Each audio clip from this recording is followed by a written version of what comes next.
In an effort to defend the Trump administration's handling of the migrant crisis, the U.S. Vice President visited 2 detention facilities on the southern border on Friday. First, Mike Pence toured a newer center that opened in May to help with the overflow of migrants. Now, this one held families, and Pence says he didn't see the so-called inhumane conditions often reported. He said the migrants there were being treated well and were getting compassionate care. Now look at this. It was a very different picture here at the single adults facility that Pence visited next. It was packed. The men said that they didn't have access to showers, were not able to brush their teeth, and were sleeping on the floor. Border Patrol says there isn't enough room for cots.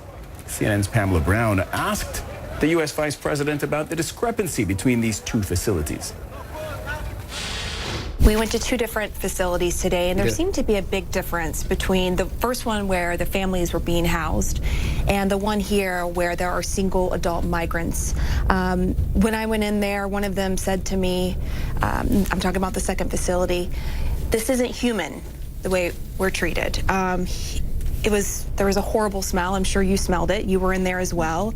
They were sleeping on concrete because there's not enough room for cots, we're told. It was hot. Some of them claim they were hungry. Is that acceptable to you?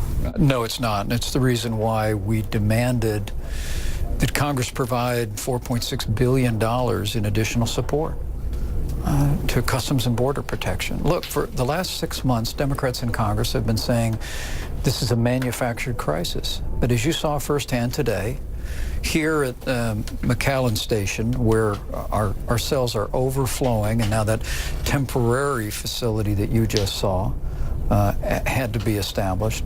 And then the first facility that we saw, where nearly 1,000 families with children are being detained, ought to be a very clear message to every American that the time for action is now, and the time for Congress to act to end the flow of families that are coming north from Central America to our border is now. The first facility we went to with the families, was that really a fair representation of how most of the migrant families have been treated under CBP care? You are at the epicenter here in the Rio Grande Valley of this crisis of illegal immigration.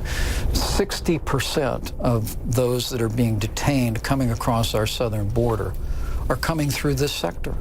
And so I think what we saw today was a very fair representation of how families are being treated. And look, but there's several different facilities, and this was one of them. I understand Americans was just built and made to handle the overcrowding. Yeah. Americans are troubled by what they've read in the newspapers about families not being cared for. All you have to do is look at pictures like this. I mean, when you look at that, what do you see?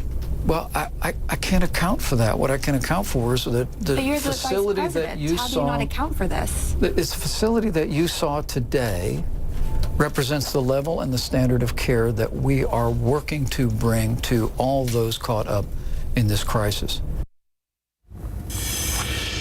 Now, immigration attorney Alan Diamante joins me now from Los Angeles. First, can I get you to react to those videos that you're seeing of those detention centers? Well, it doesn't surprise me. I do believe that there are violations of human rights in these detention facilities. I have the opportunity to speak with the families, to speak to individuals that are separated from their children or their spouses, and they shared with me the issues that they encounter when they're in these detention facilities. And a lot of them complain that they're treated poorly, they're talked to poorly, and they often are either hungry or they're not given the opportunity to use the facilities when they need to use the facilities. These are just examples, and I hear firsthand from the individuals that have been detained. But what should we expect? I mean, I understand everybody would like for conditions to be better, but realistically speaking, what should we expect? Because there are tens of thousands of people who are being apprehended as they come across the border every month. So perhaps it's not realistic to expect the very best treatment. That's what I'd like you to help us with. How should we calibrate expectations? Well, it's difficult to handle so many people, but maybe we have to change our system.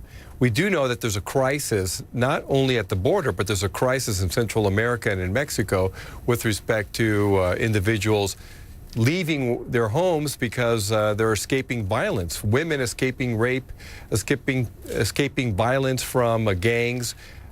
So this is the crisis. This is the humanitarian crisis. And the question is, what is the United States doing about that? Does the United States share any burden to help the Western Hemisphere with this crisis? And I don't believe that they're doing their job. Now, I want to talk about the ICE raids, Immigration and Customs Enforcement. Those start on Sunday across the country, 10 cities, to arrest and deport thousands of undocumented immigrants. Now, you've been in touch with those populations. What are they telling you? Yes. Well, people are living in fear. This is an act of terrorizing communities across the country. And in Los Angeles, where I practice, there are many people that live in fear and they just don't know what to do. So we have rapid response networks. We have attorneys and community-based organizations. And here in Los Angeles, the Federation of Labor, doing everything it can to inform the public on what they can do. They have constitutional rights. A lot of people believe that undocumented don't have constitutional rights. Well, they do have constitutional rights. And they do not have to open the door, for example.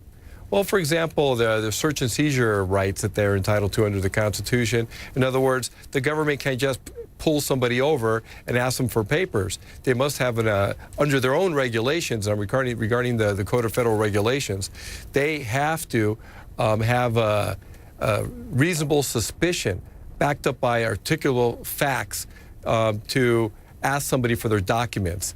And often they'll just go ahead and ask people for their documents. Now, they're saying they're going to focus on people with deportation orders. But what they often do is they gather all the people in the vicinity and ask them for their papers. And that's in violation. Unfortunately, a lot of people don't know that they have rights, and they waive those rights and they give information. So we're telling people, well, you don't have to give this information. You don't have to open your door. They're not going to have a search warrant. If they have a deportation order, that's an administrative order. It's not a search warrant. They cannot enter the house without permission. So we're telling folks, don't open the door. And if they're not going to the door saying that they're police officers, well, they could call 911 to confirm if they're the police or if they're ICE. Okay, so those are the rights of undocumented immigrants in the U.S., and those are ways in which they can, in some respects, actually avoid being arrested or found by ICE. But the administration's argument is, look, we are going after people whom the courts, whom the U.S. judicial system, immigration system, has decided needed to leave the country. We're going after those people. Are you saying that immigration just shouldn't do that in this country? Well, let me tell you, a lot of those folks that have a deportation order are not even aware that they have a deportation order. Often people are ordered deported in absentia.